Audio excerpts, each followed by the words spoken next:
Queridos irmãos e irmãs presentes aqui no santuário, você que nos acompanha aí Brasil afora e você que vai ouvir esta pregação depois que ela foi feita.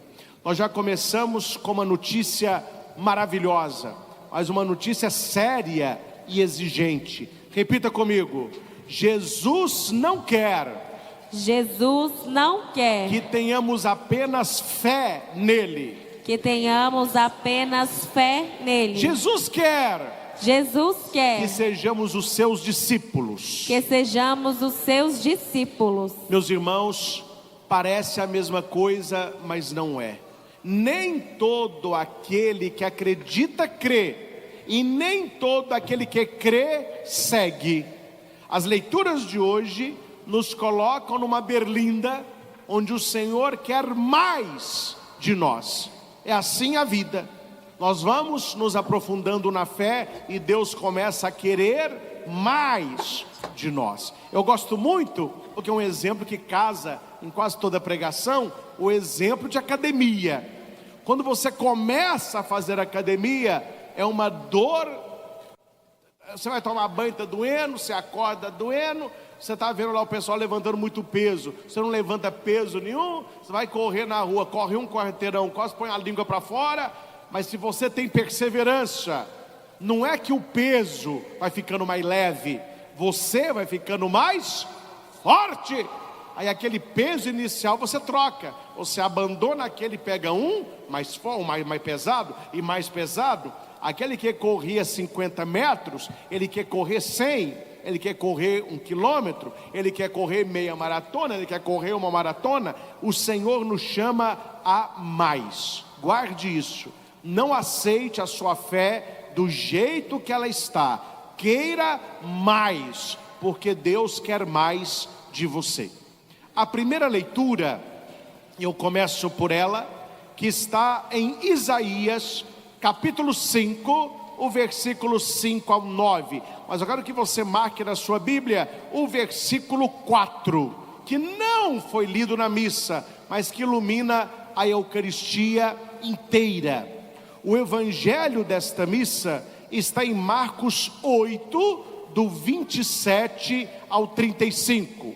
Aqui eu quero citar o versículo 33 e 34. Atenção. Jesus voltou-se e olhou para os discípulos. Ele vai repreender Pedro, mas ele olha para os discípulos. No versículo 34, então Jesus chamou a multidão com os seus discípulos. Isaías, no capítulo 50, no versículo 4, tem: esse ele é Deus. Desperta-me todas as manhãs, desperta-me o ouvido, para que ouça como um discípulo. Meus irmãos, Deus não quer que você tenha apenas fé nele. Deus quer que você seja discípulo. Discípulo significa acompanhar, intimidade, formação, renúncia, crescimento. A leitura que escutamos de Isaías é um incentivo a uma confiança total. Confiança total na providência e na previdência de Deus. Deus provê, Deus proverá. Sua misericórdia não faltará. Isaías está dizendo isso para nós. Em Deus você pode confiar. Diga para quem está ao seu lado: em Deus você pode confiar. Você que está comigo, coloque aí no chat: em Deus você pode confiar. Vamos lotar isso aí agora.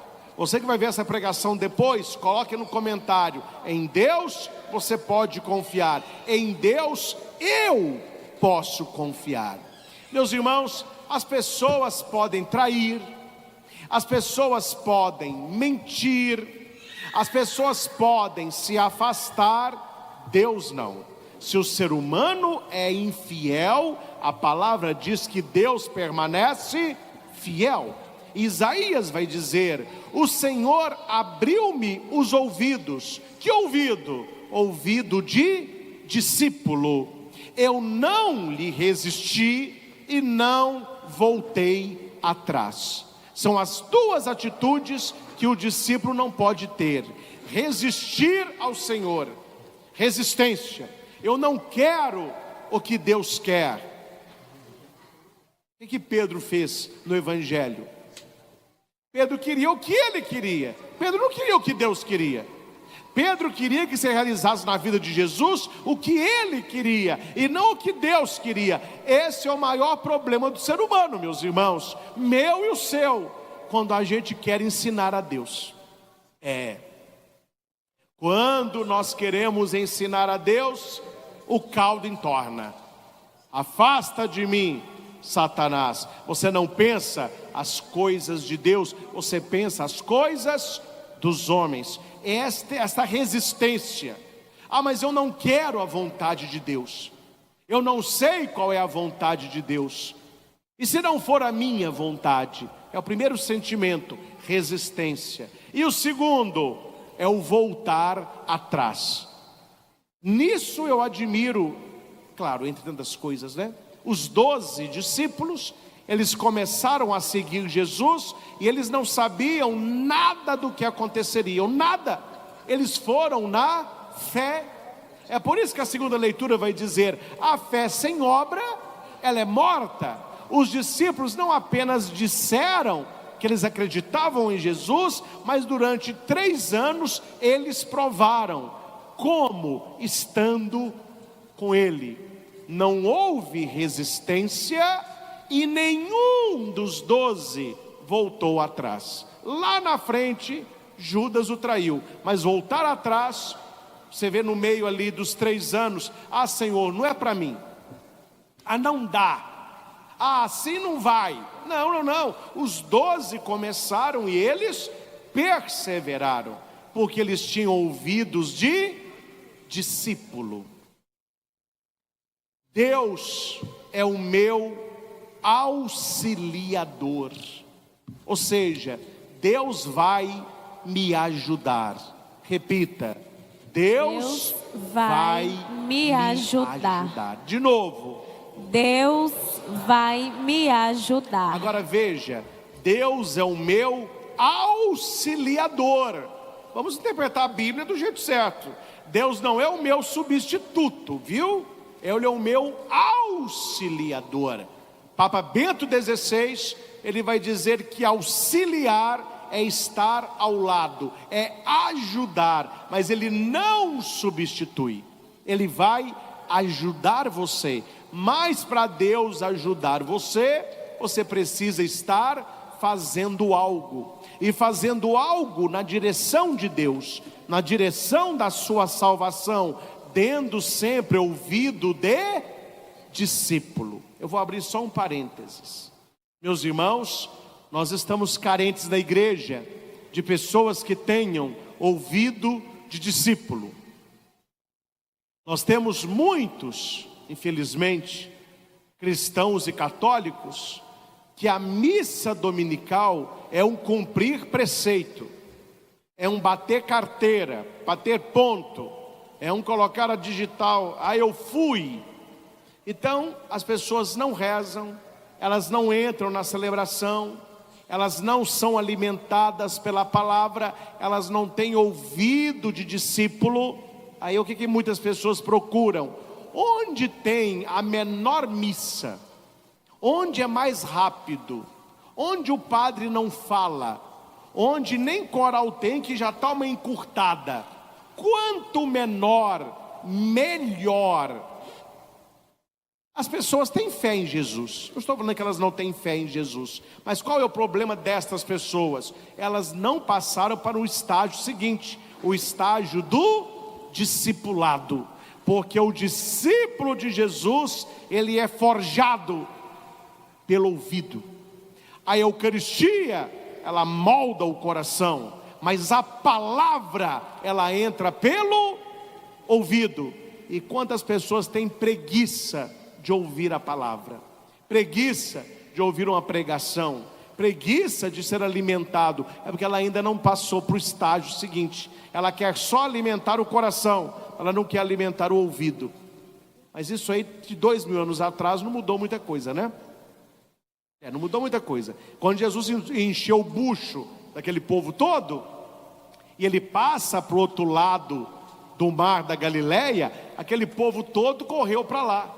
Quando Jesus desce do barco, os discípulos disseram: "Não, mestre, tu estás bombando, olha a multidão que aqui está."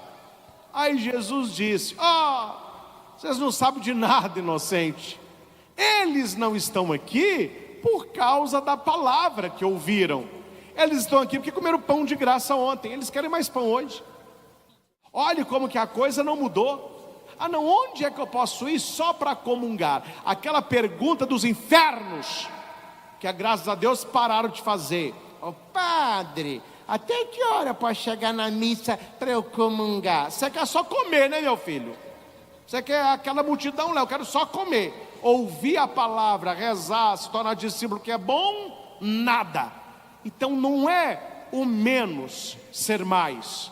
Para Deus o mais tem que ser mais. Ele quer que tenhamos ouvido de discípulo. Ele quer nos auxiliar, mas nós precisamos estar com Ele, partilhar a vida com Ele, não resistir e não voltar atrás. Não me deixei abater o ânimo, conservei o rosto impassível como pedra, sei que não serei humilhado. Aqui é o servo sofredor que se identifica com Jesus, mas é também a vida do discípulo. Ao meu lado está aquele que me justifica. Onde que Deus está? Ao nosso lado. A palavra diz: Ele é o meu auxiliador, Ele vai me ajudar. Alguém fará objeção? Vejamos. Quem é o meu adversário? Aproxime-se. Sim, o Senhor Deus é meu auxiliador. Quem é que vai me condenar?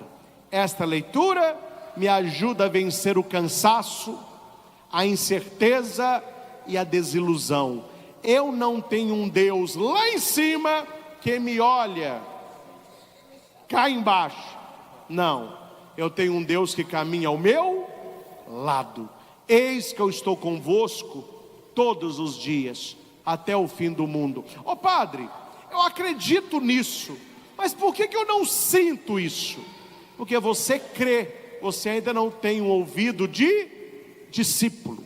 Tem que passar por tem que ter mais intimidade, tem que ir além.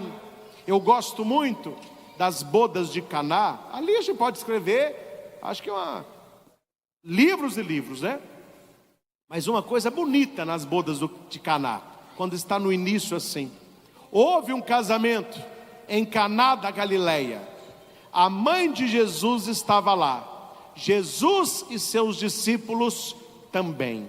Onde está Jesus? Ele leva os seus discípulos. Nós precisamos ser discípulos do Senhor, porque tantas pessoas que falaram para Jesus: eu creio, elas estão com o Senhor na hora do milagre, da pregação, mas depois eles desaparecem no Evangelho. Os discípulos não, eles continuam, eles estão com o Senhor, eles caminham ao lado do Senhor, e Jesus caminha ao lado deles. Este texto de Isaías, ele faz chave bíblica com os discípulos de Emaús. Aqueles discípulos, eles duvidaram que Deus era uma rocha segura, que Deus não desaponta e que Deus ajuda. Eles estavam desapontados com Deus. O que eles fizeram? Saíram de Jerusalém e foram para Emaús. O que Jesus faz? Começa a caminhar ao lado. Ao meu lado está aquele que me justifica. Vida de oração. E quando nós falamos de discipulado, nós falamos em segmento. O evangelho que nós escutamos é um resumo, porque aqui é bem resumido, né? Nós temos a resposta de Pedro, que é diferente da resposta que está em Mateus e em Lucas, principalmente em Mateus. Mateus estende a coisa, né? Marcos, o evangelho de hoje é bem pequenininha. Jesus pergunta quem ele é. E olha que eles estão elogiando Jesus, viu? Eles não estão falando mal de Jesus, não. Ah, quem que o povo fala que você é? Ah, que você é um safado, que você é um bandido, que você é um enganador. Não. Eles estão elogiando. Olha, uns dizem que é João Batista. João Batista foi o último dos profetas. Ele levou multidões ao deserto, batizou esse povo todo e pregava. É um homem de honra. Há outros dizem que é Elias. Meu filho Elias subiu numa carruagem de fogo. Era um homem cheio de Deus. Elias era venerado pelo povo de Israel. Há outros dizem que você é um dos profetas, sendo os maiores ou os menores. Não adianta falar coisa boa quando não se tem intimidade. Deixa eu contar um segredo para vocês. Quando eu vou em velório fazer a encomendação de quem faleceu, se eu conheço a pessoa, eu posso até falar um pouco da vida dela. Se eu não conheço a pessoa, eu faço o rito das exéquias, falo da ressurreição, da misericórdia de Deus, mas eu não vou cair na bobagem de ficar elogiando o falecido, porque eu não conheço. Vai que tem uma historinha, né, que eu ouvi no seminário, que um padre que gostava muito assim da arte, da oratória, o falar bem, ele chegou no velório e tinha lá um homem deitado, né, falecido.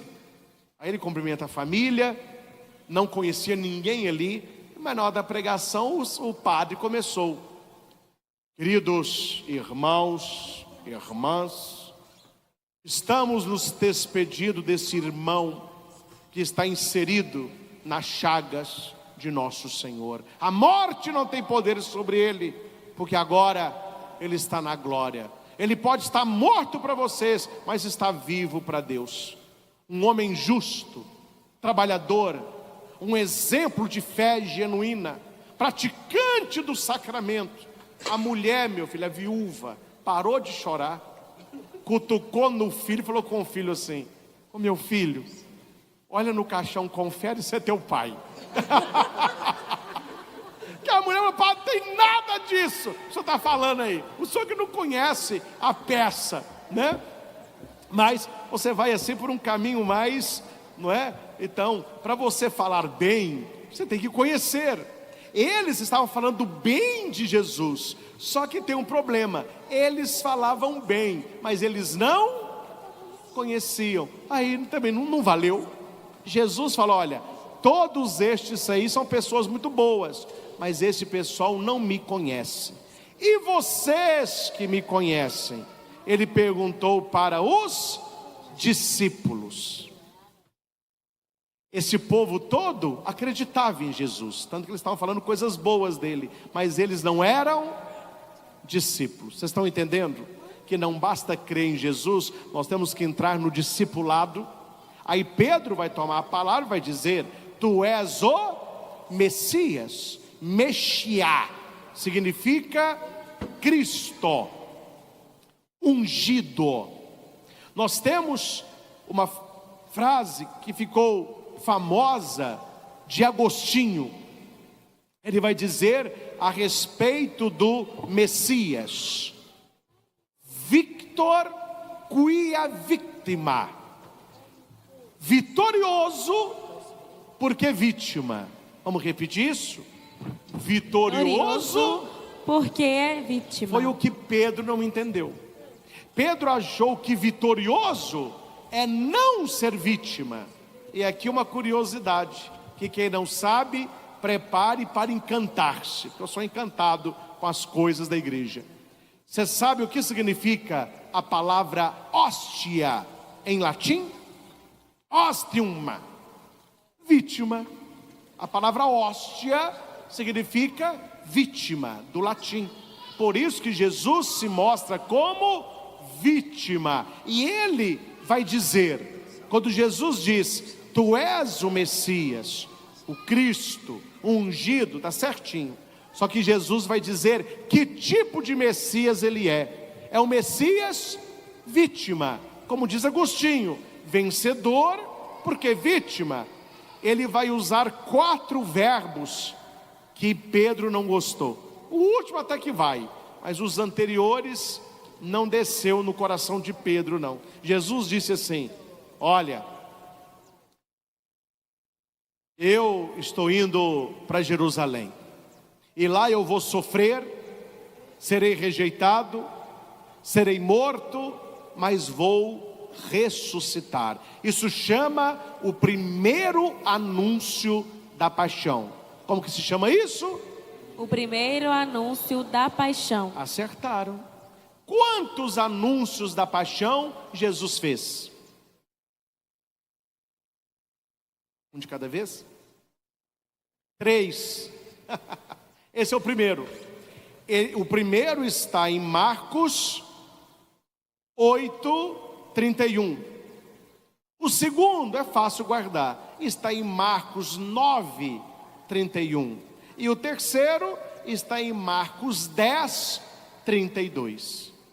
8, 9 e 10. 8:31, 9:31, 10:32. Já está um biblista citando aí, né? Você pode falar, olha, os 3 anúncios da paixão. Esse é o primeiro anúncio. Para você entender Pedro, a gente também não pode ficar jogando pedra em Pedro, né, gente? Se coloque no lugar de Pedro.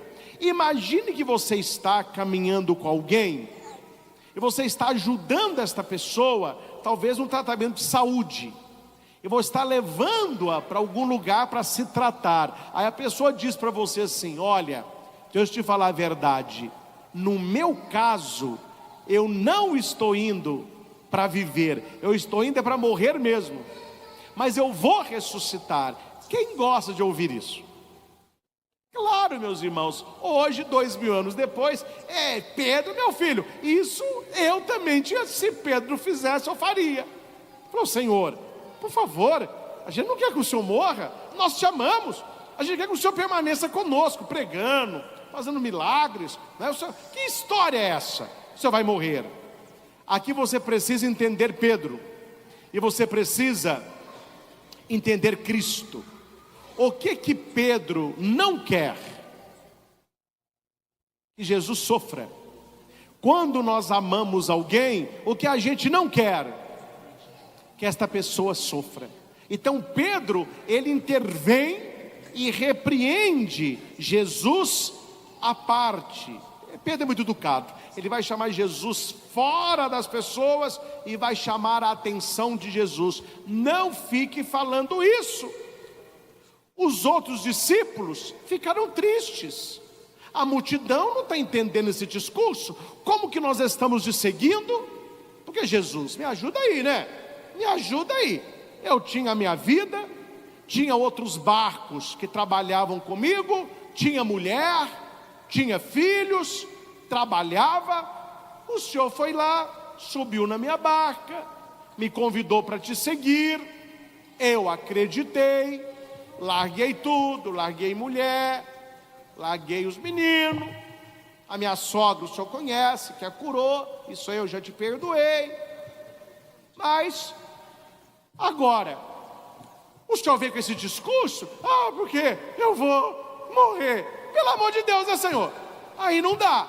Eu larguei tudo. Se eu soubesse que o senhor ia morrer, eu estava lá pescando até agora.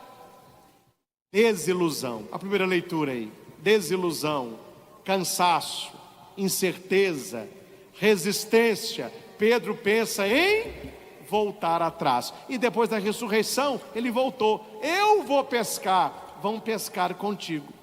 Como que a Bíblia é toda chaveada, né? Só que Jesus em latim é diferente, mas eu interpreto em português, interpreto em latim também. Vamos no português. Na tradução da Vulgata para o latim, que foi traduzido português, Jesus responde para Pedro assim: vai para longe de mim, Satanás. Por que Jesus chama Pedro de Satanás? Porque o primeiro interessado que Jesus não morra é o Satanás, é o demônio. Porque o diabo sabia que com a morte de Cristo, Deus salvaria a humanidade, Deus recomeçaria, recriaria a humanidade pelo sangue de Cristo. Então o primeiro a ficar no ouvido de Jesus: não morra, fuja da cruz, para que isso? Era o diabo. Então quando Jesus fala para Pedro: afasta de mim, Satanás, não é que Pedro está possesso por um demônio, é porque ele está pensando como pensa o demônio e como pensam os que são do mundo, no latim mundos, aquilo que é contra o projeto de Deus. Então você não está pensando como Deus, você está pensando como o mundo, porque o mundo, ele foge do sofrimento, ele foge da cruz, e Jesus não veio para acabar com o sofrimento, nem com a cruz, ele veio para se deitar numa. Mas no latim é diferente. Na Vulgata de Jerônimo, que tem origem no grego, Jesus não diz para Pedro: afasta de mim, Satanás. O latim arcaico é vate retro, Satanas, ou seja, vá para trás de mim, Satanás. Em outra palavra, no português poderia ser traduzido assim: aprenda a ser discípulo, siga-me. Você está querendo seguir a sua mente desorientada, você tem que aprender a seguir a mim. Tanto é que depois da ressurreição de Cristo, quando Jesus pergunta a Pedro 3 vezes: tu me amas? Ele vai dizer para Pedro que ele não diz para nenhum outro: segue-me. É aí que Pedro se torna verdadeiramente discípulo de Cristo. Esses 3 anos que Pedro esteve com Cristo, ele acreditava em Jesus, ele tinha fé em Jesus, mas Jesus via que faltava nele o discipulado. Ele queria a coisa um pouco do jeito dele, e Jesus queria mostrar: não, Pedro, não é do seu jeito, é do jeito de Deus. Guarde isso, meu irmão, você que está aqui na igreja e você que está em casa. Quer melhorar a sua vida? Viva do jeito de Deus e deixa Deus fazer do jeito dele. Quando você começa a viver do seu jeito e você quer que Deus faça do seu jeito, a felicidade é momentânea, é igual laranja lima. Quando você chupa é doce, mas no final é amarga. Deixa Deus agir do jeito dele, porque Deus faz o contrário. Agora pode parecer amargo, mas no final é doce. É isso que o Pedro não entendeu. E Pedro aqui somos nós, né? Quem aqui gostaria que Jesus morresse? Hoje nós louvamos a sua morte, porque nós somos atingidos pelo seu sangue. Nós sabemos que é uma morte redentora. Mas Pedro, que estava com Jesus do lado, que amava Jesus caminhando com ele, não queria que Jesus morresse. E aqui é uma reflexão maravilhosa de Raniero Cantalamessa. Uma confusão que acontece na nossa mente entre bom e bem. Parece a mesma coisa, mas não é a mesma coisa. Pedro queria o bom para Jesus, só que Jesus procurava o bem, e parece que é a mesma coisa, mas aqui vocês vão entender a diferença.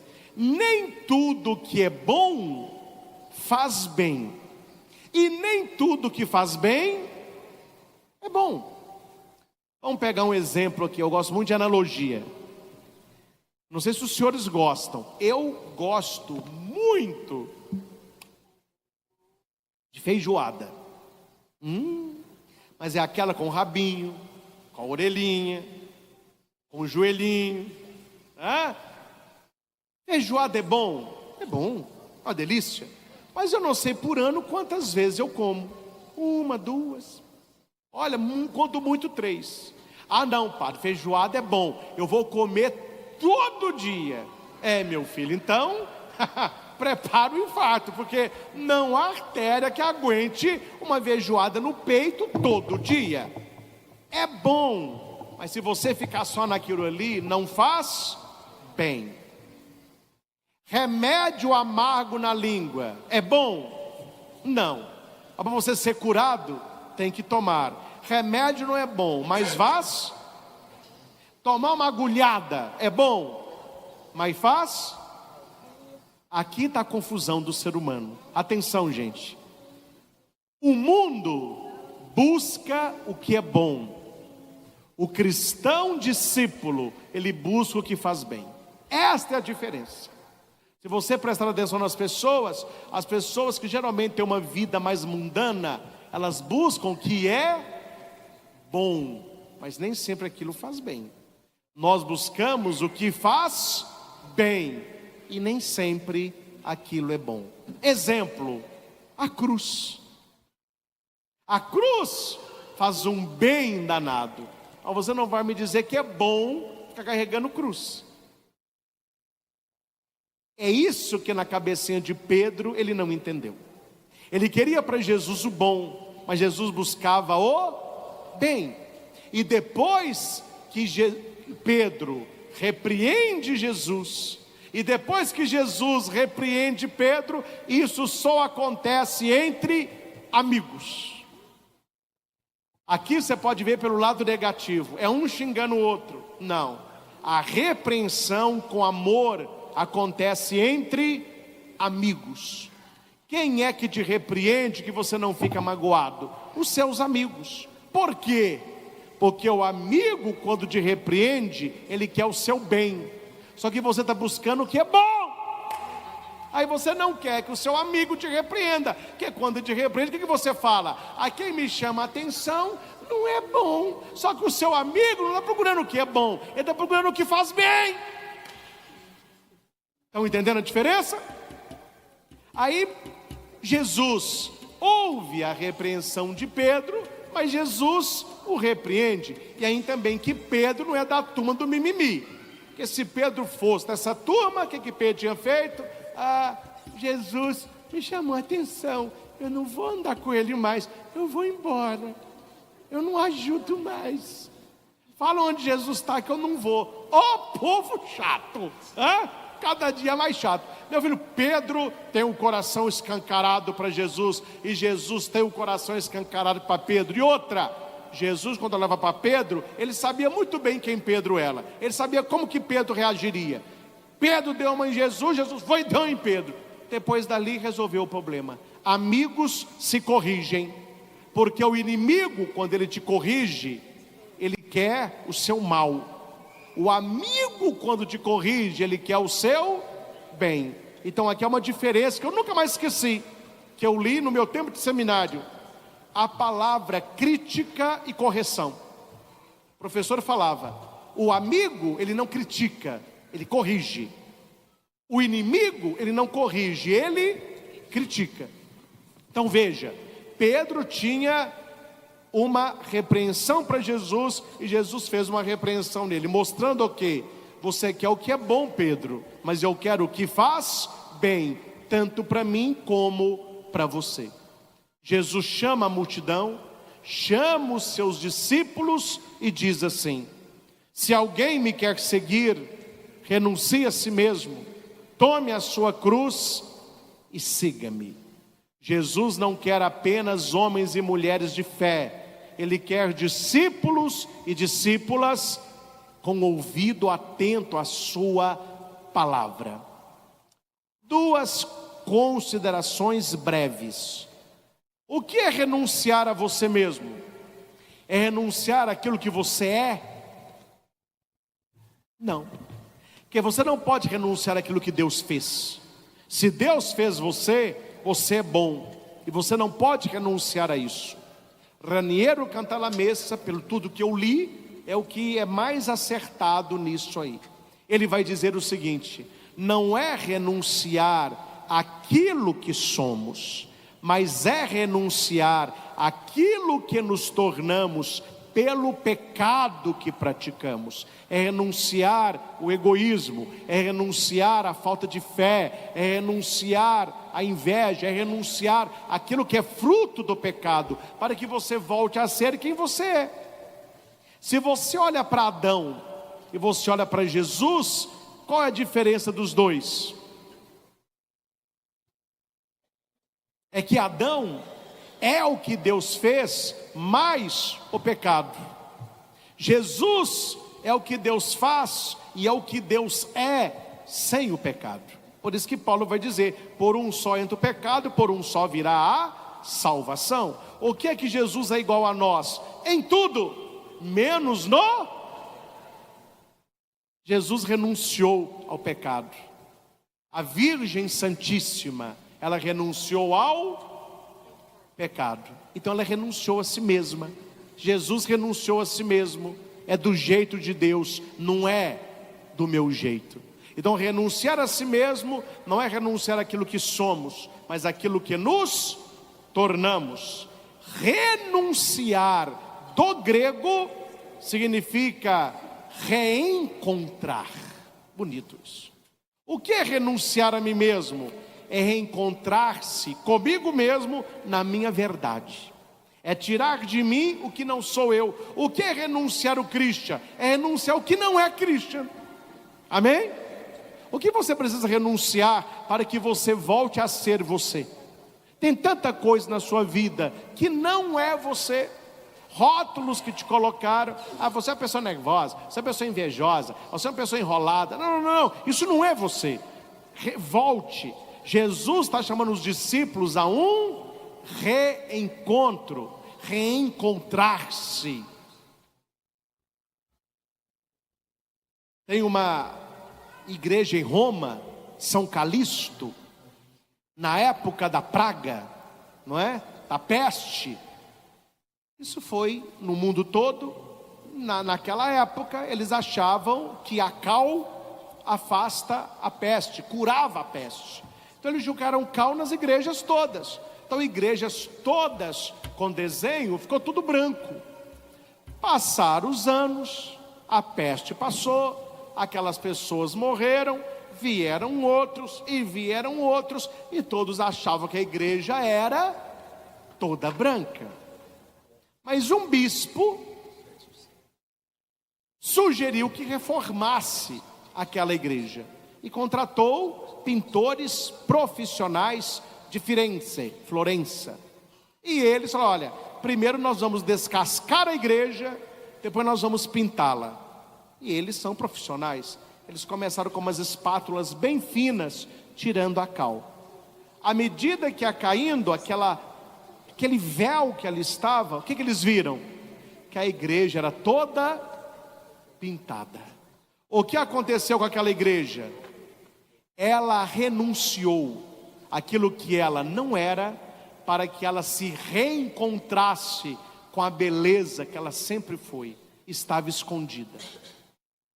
Especialista em passar cal na gente é o diabo. Ele quer esconder o que Deus fez na sua vida com as cores da graça. Quando você se confessa, espiritualmente falando, o padre tem uma espátula dessa. Ele vai tirando a cal e devolvendo a você a sua beleza original. Isso é renunciar. As pessoas acham que renunciar é ter uma vida de tristeza. Não posso passear, eu não posso sorrir, não posso namorar, não posso estudar. Porque eu tenho... Não. Renunciar é reencontrar-se. Reencontrar-se na verdade de Deus. Então, primeiro, busca dentro de você a sua beleza interior. Está aí. É só você tirar essa cal que o diabo jogou aí, né? Porque o diabo é uma peste negra, vou te contar, viu? Mudou só a forma. E segundo, Jesus fala que não basta você se reencontrar, é preciso você tomar a sua cruz. E o que significa tomar a cruz? Entregar-se, amor total, doação total, entregar a sua vida a Cristo, como Cristo entregou a vida dele por nós. Carregar a nossa cruz de cada dia. Cruz que não é pedida, cruz que não é comprada, cruz que não é feita, cruz que é recebida. Cuidado, meus irmãos, cuidado, viu? Porque na cabecinha de muita gente isso aí também não está certo, não. Na cabeça de muita gente, a cruz de cada dia são os problemas que a gente tem. Só que tem muito problema que foi a gente que criou. Isso não é cruz, isso é problema. A cruz, ela não é pedida. Você não vê Jesus nenhuma hora na Bíblia: me dá a cruz, cadê minha cruz, Pilatos? Não, mas na Bíblia diz: eles impuseram uma cruz às costas e o fizeram carregá-la. A cruz não é pedida, a cruz ela é recebida. E uma vez recebida, se você reclama, ela pesa. Se você abraça, ela se torna leve. Por quê, padre? Porque hoje o nosso Cirineu tem um nome: Jesus. Primeira leitura: ao meu lado está quem me justifica, Ele é meu auxiliador. Hora que a cruz pesar, Jesus, tem misericórdia de mim. Ele vai te ajudar. A gente tem que mudar a nossa oração um pouquinho, viu, gente? Tem muita gente que reza assim: ó Senhor, tira a minha cruz. Cuidado, a sua cruz é a chave da porta do céu. Vai que você chega lá sem chave, hein? Cuidado. Não peça para Deus tirar a sua cruz. Qual que é a oração do cristão discípulo? Senhor, dai-me ombros robustos e pernas fortes para carregar com elegância a minha cruz. Porque Deus só confere cruz àqueles a quem ama. Santa Teresa d'Ávila, chamada carinhosamente pela igreja a Teresona, que nós temos a Terezinha. Santa Teresa d'Ávila disse assim: todas as vezes que eu pedi a Deus uma graça, Ele me deu uma cruz. É sinal de que Ele me quer santa. A gente não entende essas coisas, né? Não vai falar que a gente entende, mas aí não é do seu jeito, é do jeito de Deus. Meus irmãos, essa palavra maravilhosa desse final de semana possa encher o nosso coração. Eu convido você de casa a revisitar os textos bíblicos, a renunciar para que você se reencontre na palavra. Ele desperta-me todas as manhãs, desperta o meu ouvido para que eu ouça como um discípulo. Leia Isaías 50, do 4 ao 9, leia o 4 anterior, Marcos 8, do 27 ao 35. Tenho certeza, meus irmãos, que se você deixou essa mensagem cair no seu coração, você sairá daqui uma pessoa renovada. Deus está nos alimentando com a sua palavra. E você está aqui me escutando, já tem aí os seus 40 a 45 minutos. Então diga para quem está do seu lado: você tem ouvido de discípulo? Você que está em casa, que gosta das pregações do Padre Christian, isso é o que eu mais escuto. Padre, eu te escuto, eu fico vendo seus vídeos. Você tem ouvido de discípulo. A pessoa que não tem ouvido de discípulo, ela não gosta de escutar coisas de Deus. Ela quer o que é bom. E nós procuramos o que faz bem. É por isso que eles olham para Jesus na cruz e diz: morrer na cruz não é bom, né? Eu falei: não, irmão, faz um bem danado se você morrer com ele. Não procure o que é bom, procure o que faz bem. E que o Salmo possa coroar aquilo que refletimos. Andarei na presença de Deus, junto a Ele na terra dos vivos. Repitamos isso: andarei na presença de Deus, junto a Ele na terra dos vivos. Por que você anda na presença de Deus? Porque Ele sempre está na sua presença. E não me vê com esse papo furado não, viu? Ah, padre, eu vou pecar à vontade, quando eu morrer eu me converto. Meu filho, você quer andar de Deus só na terra dos mortos, Não, é para andar para Deus na terra dos... Enquanto você está aqui vivo, que você precisa ter relacionamento com Deus e se tornar verdadeiramente um discípulo. Que esta palavra nos oriente, nos alimente e nos faça a cada dia passarmos de uma fé em Cristo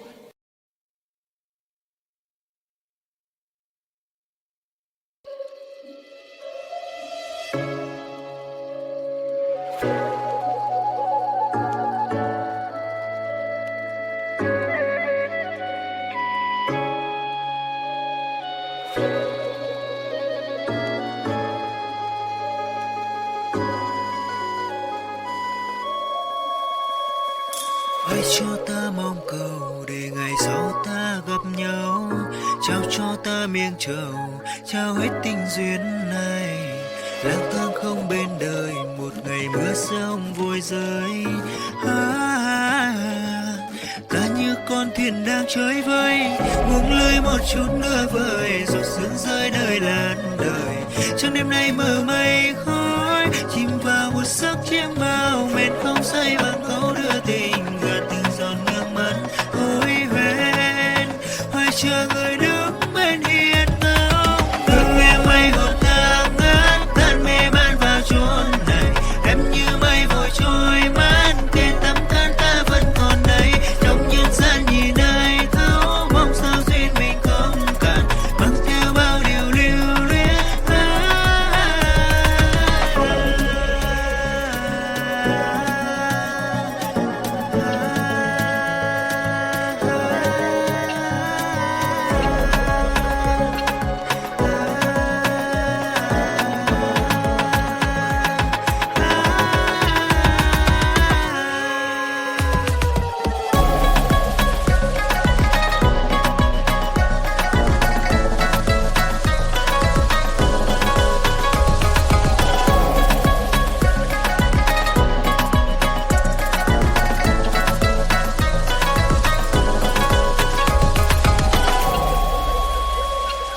Lang thang không bên đời, một ngày mưa rông vội rơi.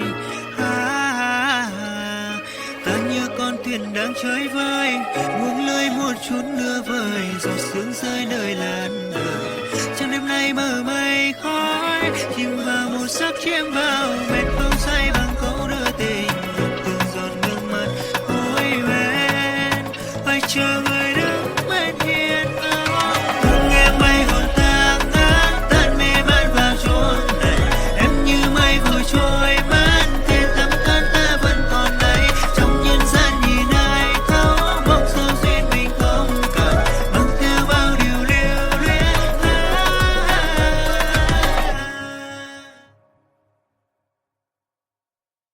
Para um ouvido de discípulo, para estar com Ele, uma vez que Ele está sempre conosco. Ao Senhor Jesus, toda honra, glória e louvor. Louvado seja nosso Senhor Jesus Cristo, Para sempre seja louvado. Você que terminou de ouvir esta pregação, envie esta pregação para os seus grupos. Quantas pessoas não ficariam melhores se ouvissem o que você acabou de ouvir? Deixe o seu like, o seu joinha, isso é muito importante. Deixe o seu comentário aí abaixo do vídeo. Se inscreva se você não é inscrito. E reze sempre: Senhor, eu quero um ouvido de discípulo.